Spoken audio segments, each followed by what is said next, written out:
ગુજરાતમાં આપણે નકલી ઘી જોયું, નકલી પનીર જોયું ને હવે નકલી સરપંચ જોવા મળે છે। આ ગંભીર ઘટના અમદાવાદ જિલ્લાના સાણંદ તાલુકાની વાસણા ચાચરવડી ગ્રામ પંચાયતમાં સત્તાના દુરુપયોગ અને ધમકીની સામે આવી છે। પ્રાપ્ત માહિતી અનુસાર સત્તાવાર રીતે સરપંચ ન હોવા છતાં પોતાની સરપંચ તરીકે રજૂ કરીને આરટીઆઈ અરજી કરનાર વ્યક્તિને ધમકી આપવાના આરોપસર પ્રવીણભાઈ ચૌહાણ વિરુદ્ધ ચાંગોદર પોલીસ સ્ટેશનમાં લેખિત ફરિયાદ નોંધાઈ છે। આ ઘટનાએ ગ્રામ પંચાયતના વહીવટ અને સત્તાના દુરુપયોગ અંગે અનેક પ્રશ્નો ઊભા કરે છે। ઉલ્લેખનીય છે કે વાસણા ચાચરવડી ગામમાં સરપંચ તરીકે મહિલા ઉમેદવાર છે। જોકે સૂત્રો દ્વારા જાણવા મળ્યું છે કે મહિલા સરપંચના પતિ સરપંચ તરીકેની નકલી ઓળખ આપે છે અને આખા ગામમાં દાદાગીરી કરીને ખોટી વિકાસની વાતો કરે છે। એટલું જ નહીં, સરપંચની ઓળખ આપીને પૂરજોશમાં ભ્રષ્ટાચાર કરતા હોય તેવી પણ માહિતી મળી છે।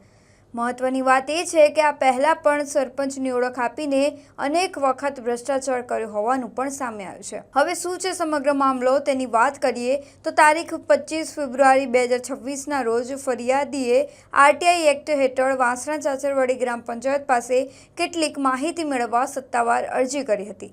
જોકે માહિતી આપવાની કાનૂની પ્રક્રિયા અનુસરવાને બદલે અરજદારને ધમકાવવાનો પ્રયાસ કરવામાં આવ્યો હોવાનો ગંભીર આરોપ સામે આવ્યો છે।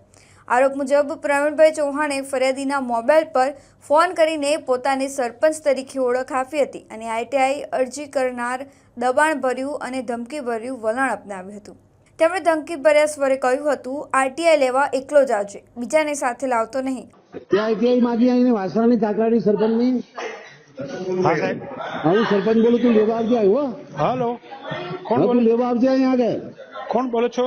સરપંચ બોલું, સરપંચ। હા સાહેબ, બોલો ને। હા, તું અહીં લેવા આવજે એમ કહું તને। હા સાહેબ।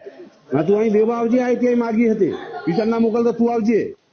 હા, અહીં લેવા તું આવજે અત્યારે, પણ માહિતી આપવાની અહીં લેવા અહીંયા ચાકરાની વાસણા ગ્રામ પંચાયત બોલું। અચ્છા, તું આય અહીંયા આગળ। હા સાહેબ।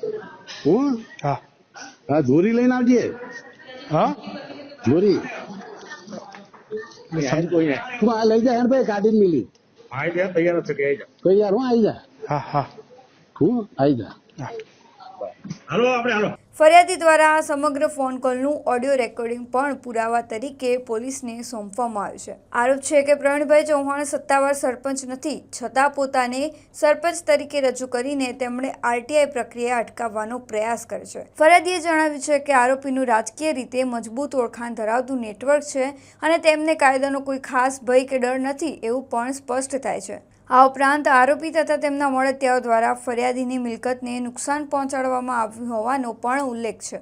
આ ઘટનાએ સ્થાનિક ઔદ્યોગિક અને સામાજિક વર્તુળોમાં ભારે રોષ જગાવ્યો છે। લોકો સવાલ પૂછી રહ્યા છે કે આરટીઆઈ જેવા લોકશાહી અધિકારનો ઉપયોગ કરનારને ધમકી આપવી કેટલી યોગ્ય છે।